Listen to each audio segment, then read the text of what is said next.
আজকে রান্না করব পটল আর করলা ভাজা, আর এদিকে রান্না করব চিংড়ি মাছের ঝাল। ঠিক ঝাল বলবো না, কারণ চিংড়ি মাছের মধ্যে কিন্তু আমি নারকেলের দুধটাও ইউজ করব। আগের দিনও চিংড়ি মাছের মালাইকারি বানিয়েছিলাম, কিন্তু আজকে বানাচ্ছি একটু অন্যরকম ভাবে। আজকে কিন্তু মশলার মধ্যে আমি আদা, রসুন, পেঁয়াজ সমস্ত কিছুই দিয়েছিলাম, সাথে দিয়েছিলাম কিন্তু জিরা, লঙ্কা এগুলো। তো আজকে সব কিছু দিয়েই বেশ সুন্দর করে কিন্তু আমি চিংড়ি মাছটা রান্না করলাম। তো রান্না বসিয়ে দিয়ে এদিকে দেখো আমি ঘরের কাজগুলো সেরে নিচ্ছি। ঘরে বিছানা ঝেড়ে ভালো করে ঘরটাও ঝাড় দিয়ে নিয়েছি।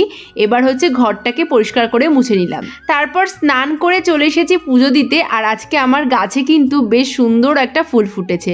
আর এখন না গাছগুলোকে ছাদেই রেখে দিই একটু জল পাওয়ানোর জন্য।